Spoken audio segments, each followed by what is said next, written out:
E aí, pessoal, se vocês já estudaram sobre energia, você já se deparou com a frase "a quebra do ATP libera energia". E eu sei que essa frase está escrita em muitos livros, só que ela está errada. E isso acaba atrapalhando o nosso entendimento e a nossa compreensão sobre as reações químicas que envolvem o ATP ou os compostos organofosfatados. Então, vou explicar aqui para vocês o que realmente acontece com a molécula de ATP nas reações. Vamos lá? Vamos embora então. Quando você lê "a quebra do ATP libera energia" para uma reação acontecer, o que você imagina?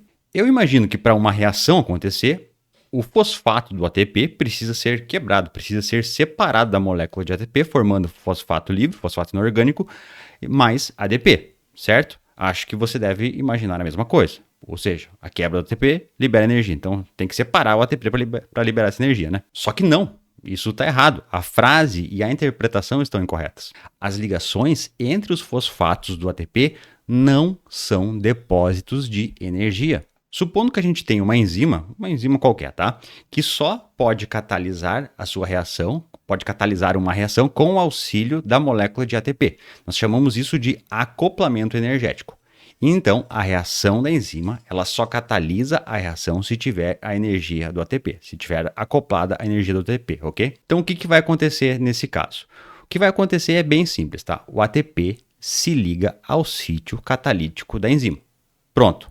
Estão acompanhando? Então, o ATP vai lá e se liga ao sítio catalítico da enzima.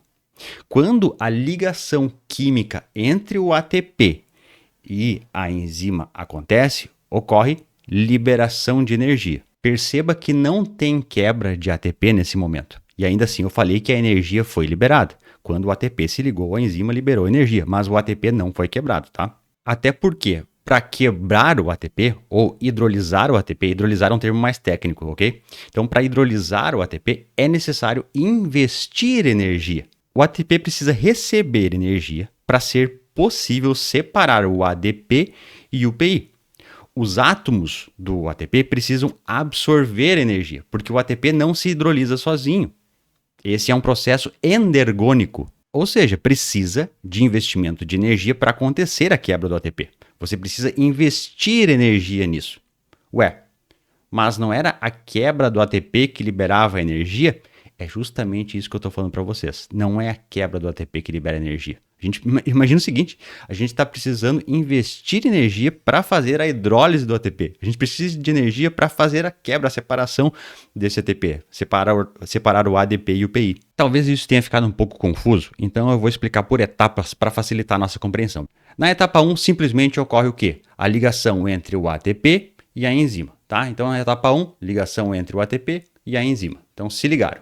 Agora, na segunda etapa, a ligação entre o ATP e entre a enzima fornece uma maior estabilidade para o ATP. Então, gente, os átomos eles estão sempre buscando maior estabilidade. O ATP encontra maior estabilidade nos braços da enzima, ou seja, no sítio catalítico da enzima, quando ocorre essa ligação química entre a enzima e o ATP, ou entre o ATP e a enzima, ok?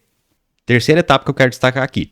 Se a gente sai de uma condição de menor estabilidade para uma situação de maior estabilidade, o que vai acontecer com a energia? Vai sobrar energia.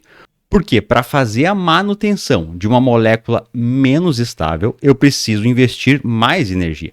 Agora, para fazer a manutenção de uma molécula mais estável, eu preciso de menos energia. Eu invisto menos energia para manter essa molécula estável. Então, quando os átomos de ATP e os átomos ali do sítio catalítico da enzima fazem uma ligação, eles adquirem uma maior estabilidade. Esta maior estabilidade permite, então, a liberação de energia. Na quarta etapa, a energia que é liberada é a energia que a enzima vai usar para catalisar a reação. Pense aqui comigo, tá?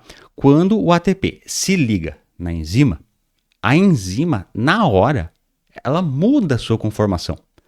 A energia do ATP, quando se ligou na enzima, essa energia faz com que ocorra uma mudança na conformação da enzima, uma mudança conformacional.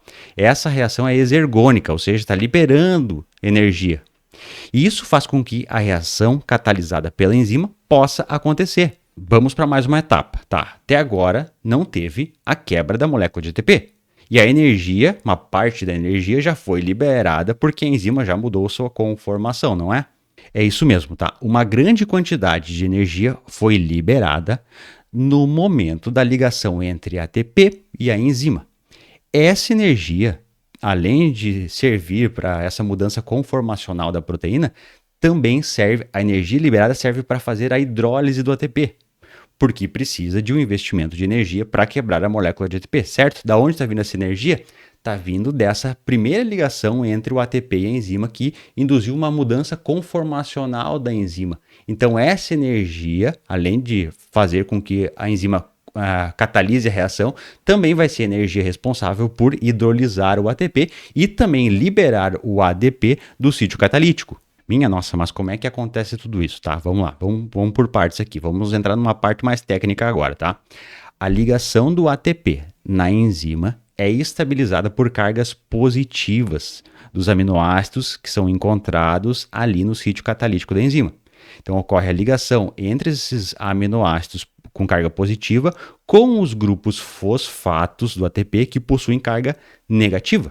E essa ligação ocorre facilmente, porque o ATP ele é fortemente atraído pelo sítio catalítico da enzima. Tem uma forte atração entre o ATP que está chegando na enzima e o sítio catalítico. Ocorre uma atração muito forte. Como o fosfato gama do ATP é bem instável, por conta da repulsão feita pelo oxigênio do fosfato beta do próprio ATP, quando o ATP é estabilizado ali no sítio catalítico da enzima, as forças de repulsão entre as cargas negativas do oxigênio e do fosfato do ATP acabam sendo anuladas. Então, os elétrons do oxigênio da água vão fazer um ataque nucleofílico nas ligações anidrido do ATP, ou seja, nas ligações entre os fosfatos do ATP. Assim, então, vai ocorrer a hidrólise do ATP. A partir do momento que o fosfato é liberado do ATP, então nós temos ali a formação de ADP e IPI. IPI é o nosso fosfato livre, tá? Fosfato. Então, a partir do momento que esse fosfato está livre, ele pode fazer ligações químicas com as moléculas de água que estão na região ou outra região da própria enzima. E é isso que faz com que ocorra a liberação de mais energia. Também é uma reação exergônica. Se está liberando energia, é uma reação exergônica, tá? Porque o fosfato ele vai ganhar maior estabilidade quando ele faz essas interações tanto com água ou com outro sítio ali de ligação no sítio catalítico da enzima. Então, assim, para facilitar a nossa compreensão apenas de modo didático, eu posso dividir a hidrólise do ATP em dois momentos, tá?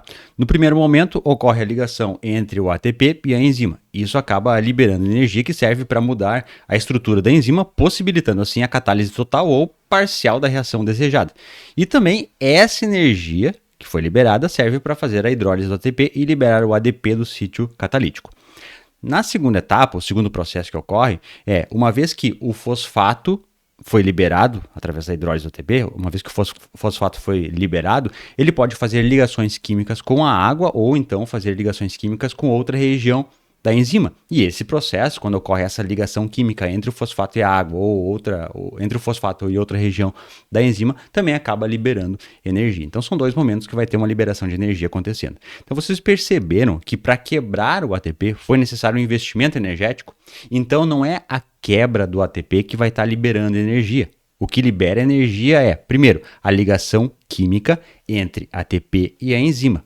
E no segundo passo, a transferência do grupo fosfato para a água ou para uma outra região da enzima, mas é a ligação entre o fosfato e a água ou a ligação entre o fosfato e outra região da enzima que vai estar liberando mais energia. Então, as ligações entre o fosfato do ATP não são depósitos de energia. Portanto, é incorreto pensar que é a quebra do ATP que libera energia. Está muito longe disso, na verdade, tá?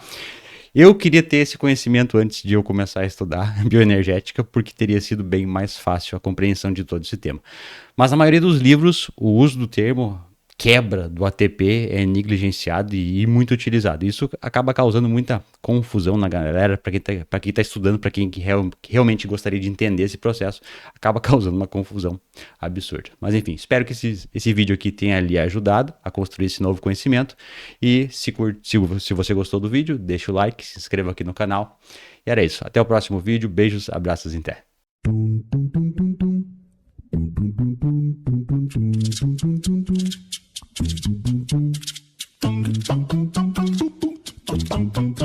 tum, tum, tum.